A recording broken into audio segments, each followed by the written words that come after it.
Hello, hello. How are you all doing? It says that we're live. I'm just going to double check and share the link with everyone in our Facebook group and go live on Instagram at the same time. So let me see.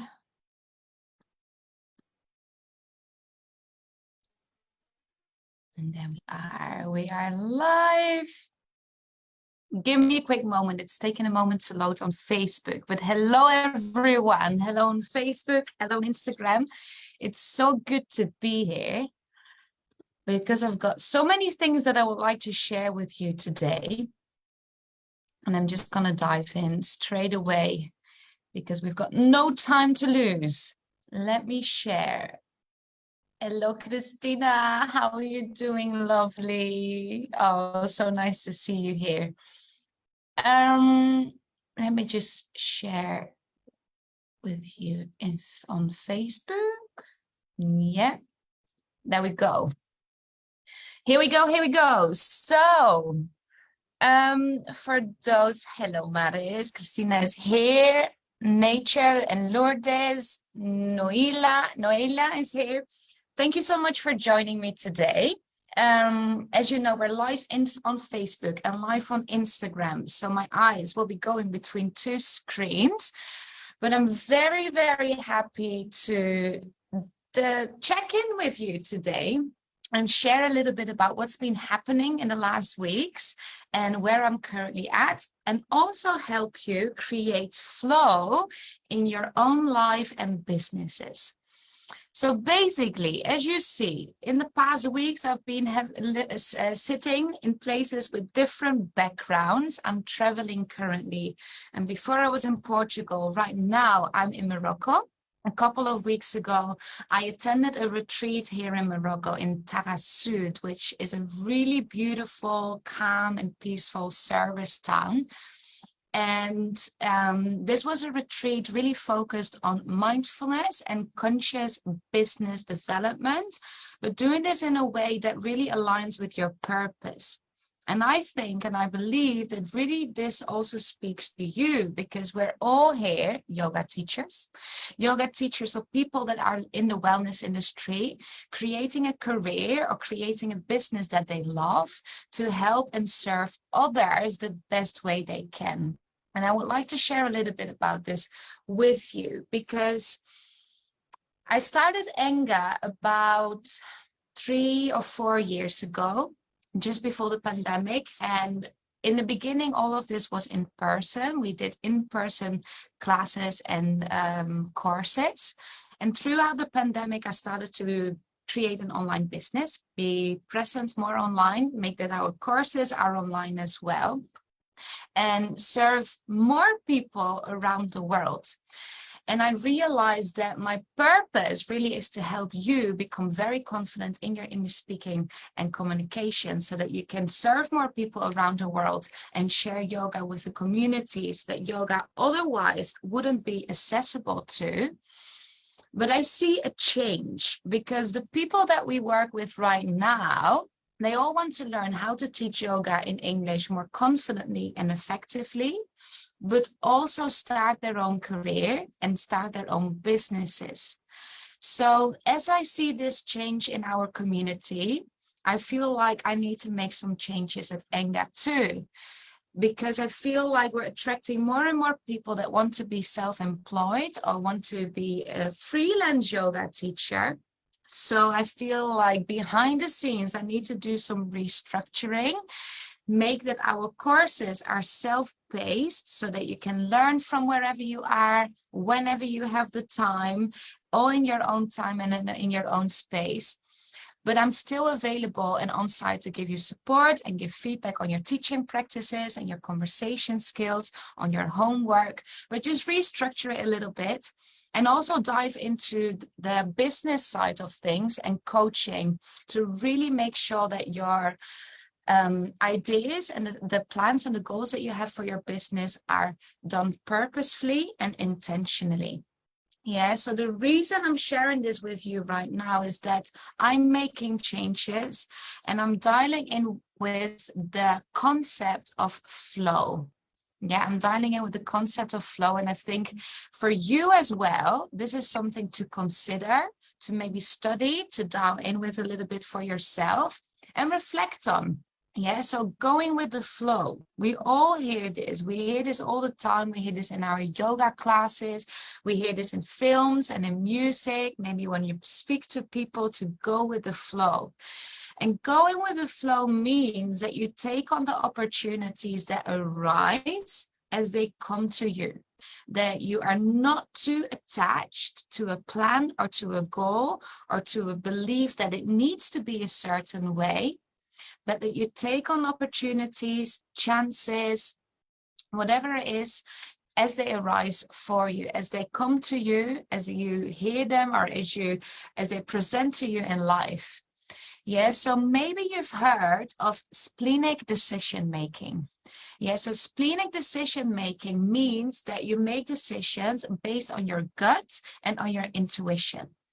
Sometimes it may feel that this is reckless because you have no real rationale or reason or explanation why something feels right the way it does.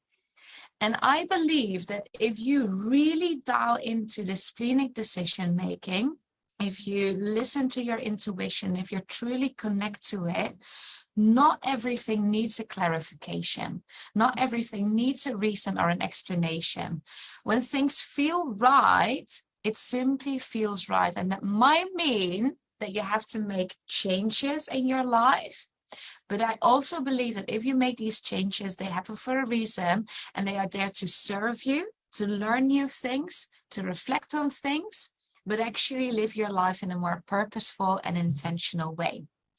Now, this all came like this reflection and the concept that I'm playing with right now and that I'm explaining to you, this really came back to me because obviously as a yoga teacher studying everything to do with the yoga philosophy, this is something that we study regularly.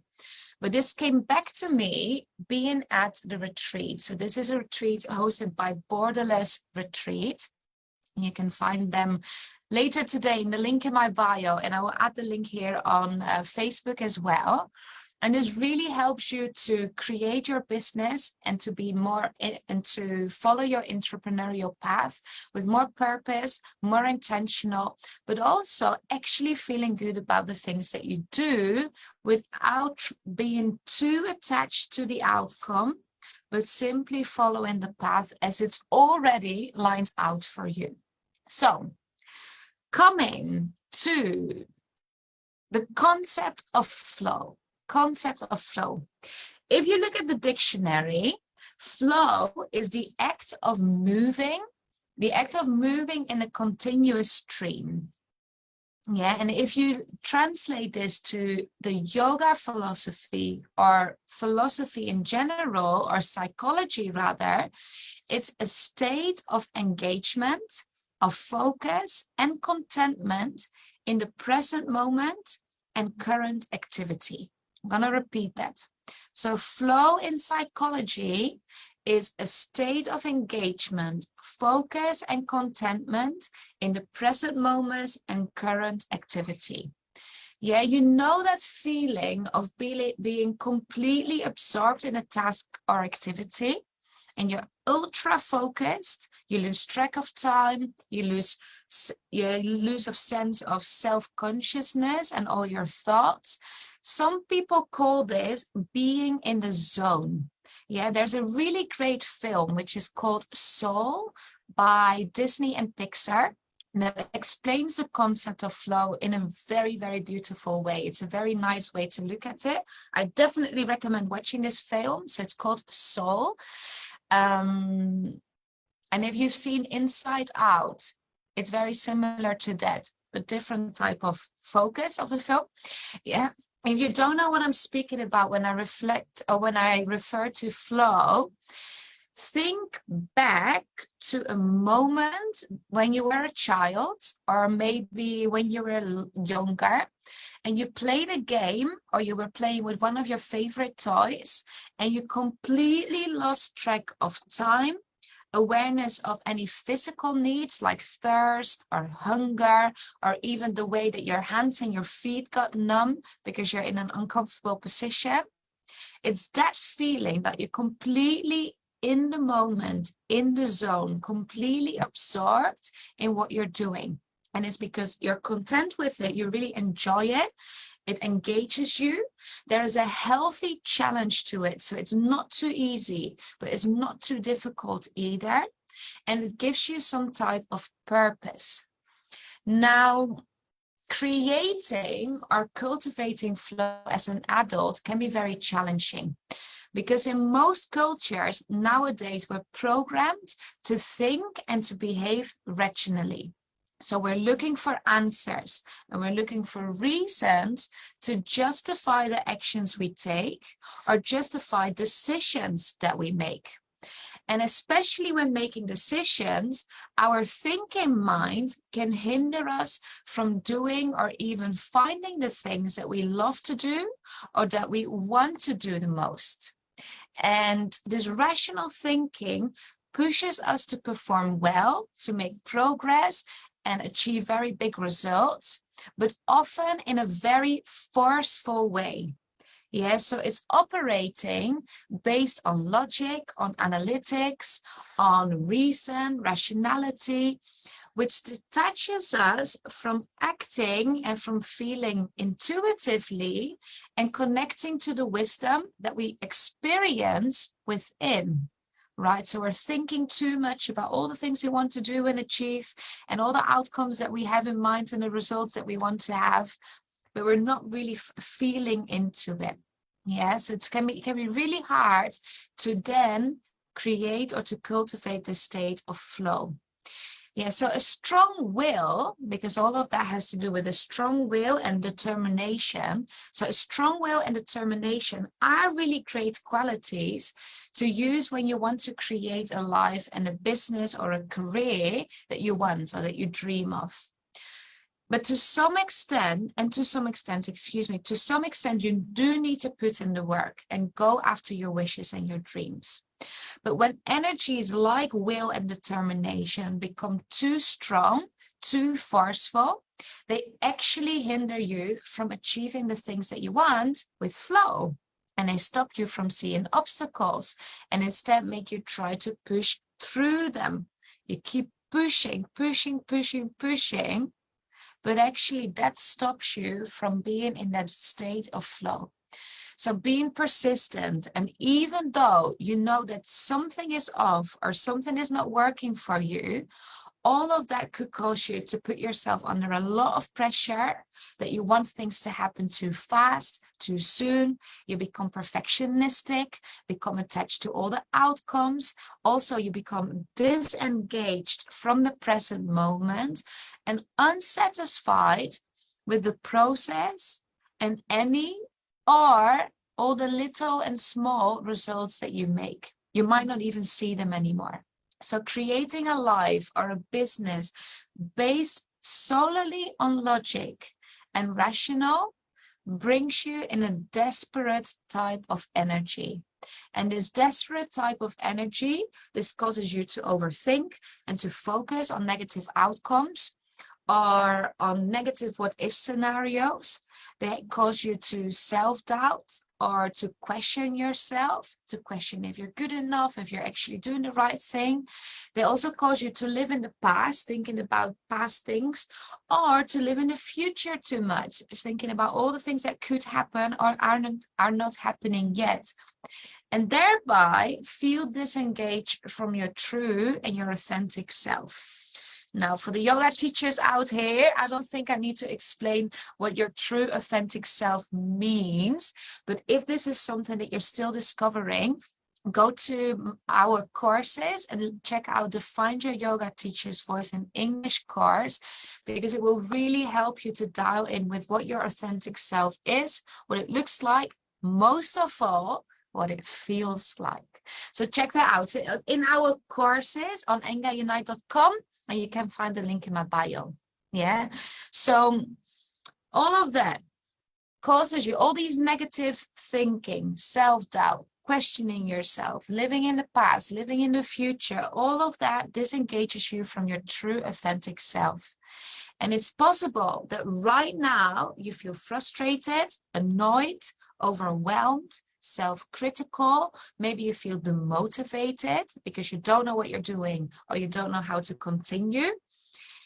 That you doubt that you're doing the right thing as well. And or where to go next from here.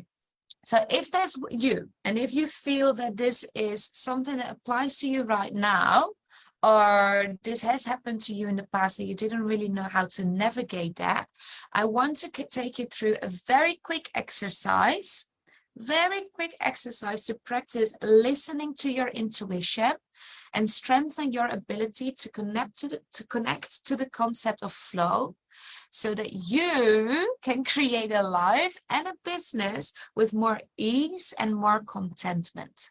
Yeah, so less pressure, less doing, but more feeling and taking steps intuitively and purposefully. Yeah, so grab pen and paper.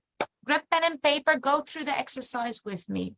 I'm going to give you four questions.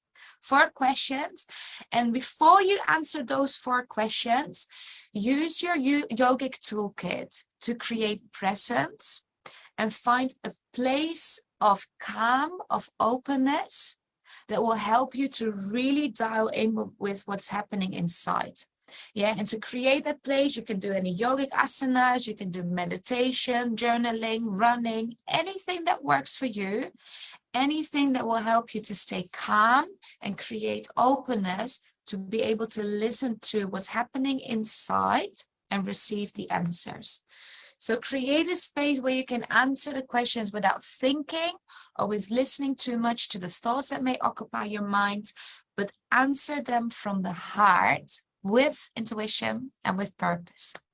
So I know as well that for some people, all of what I'm explaining right now may sound very spiritual.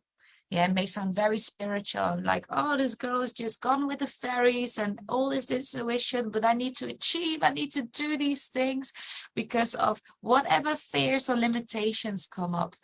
But I promise that the answers to these questions could change your mindset and the way of working, and definitely ease all the negative feelings and all the negative thoughts that you experience now, and lessen self-doubt or critical thinking. All right. So whenever I start a private coaching program with private clients, these are the questions I also ask to set the tone and to dial in with your heart's desire. And like I said, I know that it may all sound very spiritual to you because you've put yourself under so much pressure, but I promise you that when you're open to receiving and you're open to doing the work with time and with practice, the answers to these questions will help you so much, not only to recognize your logical and your rational thinking mind, but also recognize when it's taking over control. And it will help you to become aware of when you're losing your state of flow, so that you can more naturally and more easily reconnect to it, so that you're in a more constant way of being into it and make your decisions more intuitively and purposefully. Right? So grab your pen and paper. Write with me. Remember that before you answer these questions, you sit down, or maybe you use your yogic toolkit and create a space of calm and openness, a space where you can receive answers from within, right? So question number one, what does your ideal self believe in? What does your ideal self believe in? So this is not your limiting beliefs. This is not, well, I believe that I'm not good enough, I'm not capable enough, or there's too much competition. Really write down what you believe in about yourself, about your values, your qualities, what you think about the world. What do you believe in? Number 2, how does this ideal self behave on a daily basis? How does this ideal self behave on a daily basis? And think of the moment that you wake up to the moment that you go to bed. Think of the activities, conversations, practices, your nutrition, so things that you consume in terms of food and drinks, but also in terms of media. So all the things that you do on a daily basis. How do you behave? How do you behave? This ideal self, how does it behave? Then number 3, what type of interaction, activities, and relationships makes this ideal self feel most alive? So what type of interaction makes this ideal self feel most alive? Think of activities that you perform during the day, but also relationships and the types of conversations that you have with these people. Number 3, what does your ideal self, what type of interaction makes this ideal self feel most alive? Hey, Amy, how are you doing, darling? So nice to see you. Number 4, question number 4, what about your thoughts and what about your behavior hinders you from being your ideal self now? What about your thoughts and behavior hinders you from being your ideal self right now? What is stopping you? And then number 5, I'm sorry, there were 5 questions. I told you there were 4, but there's actually 5. And number 5 is more of an exercise. So you've got your questions and the answers. Number 5 is an exercise for the next 90 days. And if you want to start right now, you've got until the end of January. You've got until the end of January to do this. Number 5, small exercise. What small changes can you commit to in the next 90 days to work towards being your ideal self? What small changes can you commit to on the next 90 days to work towards being your ideal self? Yeah. So those are 5 things for you to do. 4 questions, 1 little exercise.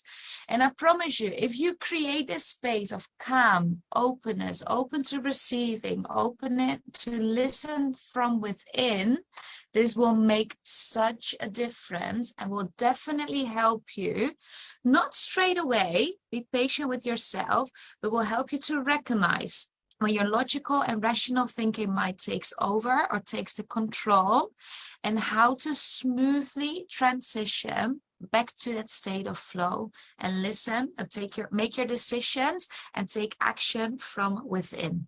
So I'm going to quickly summarize and explain again for you. So flow, what is flow? Is the action or a state of intense engagement, focus, and contentment in the present moment or a current activity. Yeah, a state of intense engagement, focus, and contentment in the present moment and current activity. And then I explained a lot about the logical and rational thinking mind. If you missed out on this because you weren't here for the whole training, go back, listen to it. And then the 4 questions to help create this state of flow and recognize when you're not in it. These are the 4 questions that I want you to reflect on. So number 1, what does your ideal self believe in?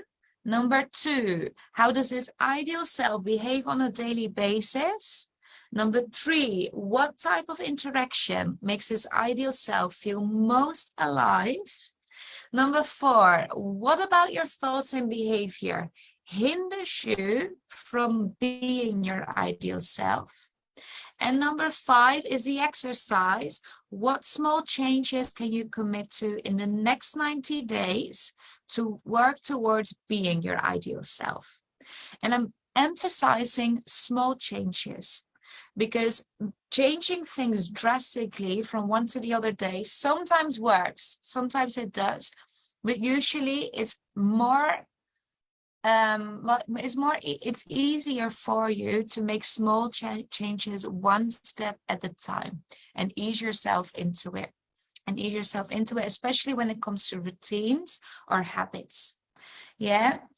And I want to point out something because I've got some very exciting news, very exciting news.